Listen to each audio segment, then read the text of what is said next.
Stepsister stole my fiancé and sent me postcards rubbing it in. Now they're broke and begging me for a job at the family business she was supposed to inherit. Hey everyone, before we dive in, I have a quick favor to ask. If you enjoy content like this, please hit the subscribe button. It's free, supports the channel, and ensures you never miss out on amazing videos. Alright, let's get started. I, 28F, was engaged to my boyfriend from college, Greg, at 23, and we had been together throughout our entire college journey. We had planned our wedding and were excited to marry after a year of engagement. But a week before our wedding, Greg and my stepsister Melissa ran off together. They eloped just before the ceremony and left nothing but a letter for me. In the letter, Greg explained that he had started an affair with Melissa months after we got engaged. He told me he realized that he couldn't marry me because it would be unfair to both of us, and especially to Melissa, as they were truly in love with each other. He believed the universe had used me to lead him to his true love, so he couldn't cheat us both out of a happy future by marrying me. That was it. They ran away, and I didn't see them again until recently. Greg's parents had paid for the entire wedding, so I didn't owe any costs, but it was the last interaction I had with their family, and since then, I hadn't heard from them. My family was even more embarrassed. My father, who is actually my stepdad but has been my father since I was little, was furious. He considered hiring a private detective to track them down and bring them back for answers. Just to clarify, my biological dad left when I was born, and my mother never met him again. He signed away his rights over me.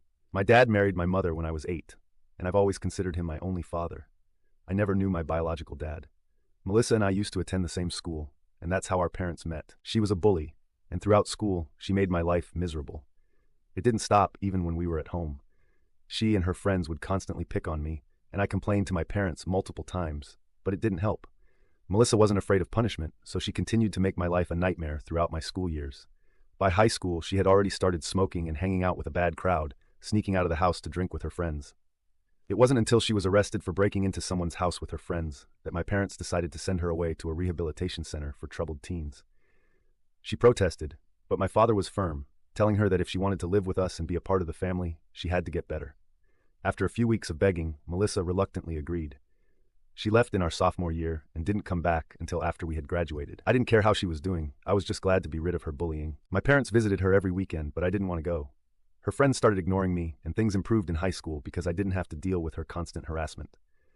After rehab, Melissa apologized to me for the way she had treated me, and she seemed calmer.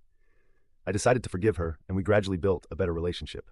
When we started college, we both moved out. We'd only see each other for holidays, and she was much nicer. Not bullying me anymore, just ignoring me. I preferred it that way. She eventually apologized again for her past behavior, and I forgave her. As time went on, she seemed to genuinely want to improve our relationship, and that was when she started getting along with Greg. It was strange, but a relief, as I didn't expect her to treat me any differently. She said she wanted to build a relationship with me, and had realized that her past actions had been wrong. She attributed her change in behavior to the fact that Greg had mentioned how great his relationship was with his siblings during a dinner. She said Greg made her realize that family matters and that she wanted to be a better person. We weren't the best of friends, but we got along, and I thought we were in a better place. Greg and I continued to date, and when I got engaged, Melissa was there to help with the wedding preparations. We weren't close, but we weren't enemies anymore either. She even spent time with Greg, and they got along fine. I never suspected anything. They were both so convincing that I never thought to question them, even after we got engaged. I trusted her, and that's what hurt the most when I found out the truth too late. Greg and Melissa had been cheating on me with each other the entire time. They ran off together, and I found out when they were already gone. My family was upset, and my dad wanted to track them down and bring them back. But I convinced them to leave it alone, because I just wanted to forget everything. It was too much to handle, and I was devastated. A few weeks after the wedding, I received a postcard from Melissa. She was in California with Greg, and they looked happy together. The postcard felt like she was rubbing it in my face. She even mentioned how sorry she was for the surprise before my wedding, but it was obvious she wasn't sorry at all. That was when I realized that she had never forgiven me for sending her away years ago. She had used me to get to Greg, and I had been foolish to trust her. For months after that, Melissa sent me postcards of her and Greg. I didn't respond to any of them. I refused to play into their drama, and eventually, she stopped. It was over a year of torment before she gave up. My parents were furious, and they cut all ties with her. She lost everything. Her dad had been planning for her to inherit his business, but after her betrayal, he cut ties with her too. He told me that I could take over instead. Although I didn't have a business degree, I was willing to learn. My father said it wasn't a problem, and that he'd teach me everything he knew. I agreed and started working under him, learning the ropes so that I could eventually run the business. After a couple of years, I was promoted and my father retired. It was an incredible feeling to have worked my way up from nothing. Now, the the business is thriving under my leadership, and my parents can finally spend more time together without worrying about it. It's been this way for quite a while, and I pretty much stopped thinking about Greg after I started working for my father, because that took up all my time. That, along with therapy, helped me move on, and I would say now I've completely moved on and don't think about them or what they did. I never thought that they would ever reach out to me again, let alone ask for my help, because it would take a lot of guts and an utter lack of functioning brain cells to ask me to help them out after they screwed me over and made a fool out of me. Then went on to rub it in my face as well. But I guess that Melissa and Greg really do lack brain cells, because that's what they reached out to me for a few days back. I was at home because it was the weekend, and around lunchtime, I heard someone frantically ringing my doorbell. I thought it was the pizza that I had ordered, so I didn't think much of it. When I opened the door, I received the biggest surprise of my life when, instead of a delivery guy, I found Melissa standing outside my house looking really worried. I didn't know what to say, so I just silently waited for her to say something. While looking at her, I realized that she was definitely here to ask for help because she was looking destitute, and her appearance gave her away. Even as a kid, Melissa always used to dress well, but when I saw her, she was dressed in old clothes, which were all faded and had obviously been purchased a really long time ago. Her jeans were way too short, and she herself looked like she hadn't been eating. I had already made up my mind that whatever she was about to ask me, the answer was going to be no. So when she said that she needed me to help her out because she and Greg had been struggling for a really long time, ever since he had lost his job a couple of months ago, he had started drinking instead of looking for a new job. Even though she had been trying to find a job for herself, she couldn't because she had quit everything to stay at home and do all the household work when she first moved away with Greg. Because of that, she hadn't been working in the recent past, and the gap in her resume made her a weaker contender for all the jobs that she had been applying to. She said that she had heard from a couple of relatives that our father had retired and had handed over the reign of the business to me. So now she was here to ask me if I would be willing to hire Greg and give him something to do. Melissa told me that she had come all the way here only to ask me for help and said that she was sorry for whatever she did in the past, but now she was counting on me to bail her out. She told me that she hadn't even approached our parents yet and had come straight to my house to ask for help because she knew that I had a kind heart and she felt awfully guilty about betraying me in the past. But she was sure that I wouldn't turn her away now that she needed my help. Her entitlement was so ridiculous that I ended up laughing in her face and told her to apply somewhere else because I don't hire cheaters. Then I shut the door on her face and walked back into the living room, preparing to call the cops if she didn't get off my property soon. Thankfully, she did go away that day, but she hasn't left me alone yet. After her visit, the first thing that I did was call our parents and tell them about it. They told me that they had heard from a couple of their neighbors that Melissa was back in town without Greg, but they hadn't brought it up. We live in a relatively small town, so everybody knows everybody. We were quickly able to find out that Melissa had been here for about a week before she finally paid me a visit and had been living with one of her cronies from high school. It was probably her high school friend who had told her where I was living, and also about the fact that I had inherited the business that was rightfully supposed to be hers, and now she was really milking that. A couple of days after she visited me, she decided to go meet our parents to tell them how heartless I was being. She had expected them to be on her side now that she had the upper hand on who was suffering more. But she couldn't have been more mistaken because my father told her that the business was now mine to run, and I could make whatever decision I deemed fit. He didn't have any say in it anymore because he wasn't going to micromanage me, and my mother reminded her that she was the one who had screwed me over by running away with my fiancé after pretending to be my friend for years. Now she completely deserved whatever was happening to her. She had lost the right to ask any of us for help, especially me, after she had even been sending me postcards to torment me. She tried to defend herself by saying that it was all in the past and she's a different person now, but my parents told her that she had to leave because they wanted nothing to do with her anymore. That led to her throwing a tantrum at their house and claiming that they had always favored me over her and treated me like the golden child. She told my father that, in spite of being his own flesh and blood, he had never treated her like that and acted as if I was his only daughter and she was worth nothing to him. When he told her that he had made more allowances for her behavior in the past than any other parent in the world would, she said that it still didn't matter. I had everything that she was supposed to, including the business that I was showing off about. She said that it wasn't even her fault that Greg had fallen for her and wanted to spend his life with her instead of me, but for some reason, she was the one being punished for it. She claimed that the postcards that she had sent were meant to be a genuine apology, and she wasn't even trying to torment me. Honestly, I haven't been able to stop thinking about that since my father told me what she said. In a way, it's true that she was supposed to inherit this business and be in my place, but she really lost it because of her own actions. I had no part to play in that. I never told my father to cut her out of his life and hand over the business to me. He did it of his own volition. And it feels kind of unfair for her to blame me for this. Also, the thing that she said about me being the golden child is absolutely not true, but I can see why she would feel that way. Because in her head, she was the one who was sent away, because I complained about her and her incessant bullying. A parent deciding to send their kid away is a really big deal, and I know it was rough on my father, but again, that's not his fault or mine.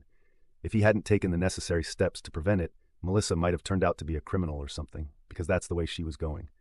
Apart from that, I don't really think she was trying to apologize with the postcards and was probably just trying to cover it up by saying that it was supposed to be a genuine apology. I just feel bad for her because her husband turned out to be completely useless, and now she has to bail him out for that. She actually came to me, and I can't imagine how difficult it must have been for her. So I kind of regret treating her the way that I did. I have everything now, and she is nothing. So I can't help but feel sorry for her. That's just who I am as a person. Besides, it has been a long time, and I don't feel like holding on to that grudge anymore. But I also don't want to help her out in any way. The most that I can do is give them my sympathy, but I really don't want to hire them or help them out with money. I think it's enough that I even feel bad for her after everything that she put me through. Most people probably wouldn't. Bad enough, the only reason I even feel bad for her right now is because this business was actually supposed to be hers, and now that I'm in a position of power, I'm finally getting back at her, and I just feel like it's not right. It might be because of what she said about me being the golden child, or maybe just plain old imposter syndrome, but I feel weird about this. So I don't know if I did the right thing by refusing to hire my ex-fiancé who eloped with my stepsister now that they're struggling with money and help them out. Update 1. I didn't have any idea what to do in the comments here. It just confused me even more, because some of you said that I was doing the right thing by turning them away, and the other half said that I had always been the golden child, and that is why Melissa started to act out. So this wasn't as helpful as I had thought it was going to be. I decided to talk to my parents, because every single time that I have had to face problems in my life, I've always approached my parents for advice, and I did the same this time as well. They told me that I had no reason to feel sorry for Melissa, because everybody had gone above and beyond to try and make her a better person. But if she wasn't willing to turn over a new leaf at any point in her life, then there was not much that we could do for her. My father told me that he had every intention of letting her take over the business, had she behaved herself and been a good daughter, but she failed at everything and made a total mockery out of our family. After that, she would be a fool to expect him to let her take over or even be a part of the family anymore.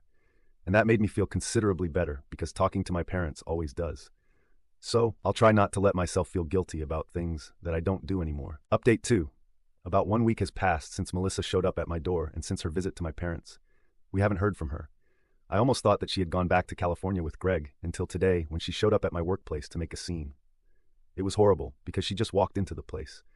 Since she had known the ins and outs ever since she was a child, she got in without alerting security quite easily. Then, she went on to take her place in front of my office and started to shout about how I had stolen this business from right under her nose by pretending to be a good little girl for our parents and constantly being a bootlicker so they would approve of me.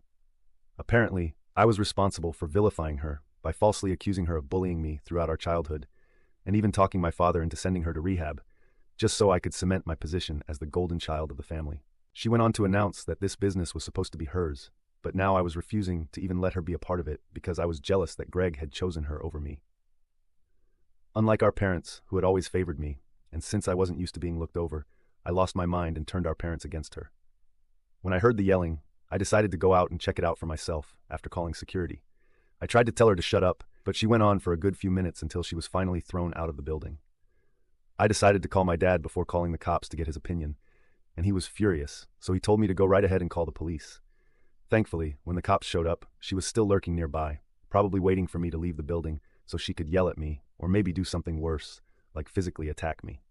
The cops took her away and charged her with trespassing and disturbing the peace.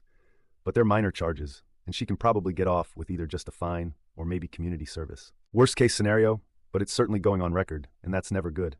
I told my dad that she had been charged and arrested and expected him to be a little upset about it, but he only seemed exasperated and told me that he was just tired of this and wanted a break from having to deal with her insanity. I honestly feel bad for him because it can't be easy having a daughter like Melissa and being blamed for everything that goes wrong in her life, even though most of the time it's her own fault. Honestly, we have all been really patient. Update 3. Okay, so I think Melissa has returned to California because it's been a couple of days, and we haven't heard from her, which is weird because we expected her to lash out at us after her arrest. But my dad asked around and was told that a couple of people saw her heading towards the airport the other day, so I'm assuming that she has left. It's honestly a huge relief that she is gone now, because I was genuinely afraid that she was going to try to do something explosive to get our attention next, and that's always bad news. I don't know what she is going to do about the whole situation with Greg now, because it seems unlikely that she is going to get help from anyone else after this. I just hope that she finds something to do and gets out of this mess. And no, I'm not even being kind or compassionate right now. I have very selfish reasons to say this, and it's because I know that if she doesn't find a way out of this mess, then she will just come back here with Greg and bother us some more. And I don't want that. So I genuinely hope and pray that either she or Greg finds a job and is able to support themselves. Either way, I don't have to hear from her for a couple of weeks at least, and I believe that this nightmare is over now.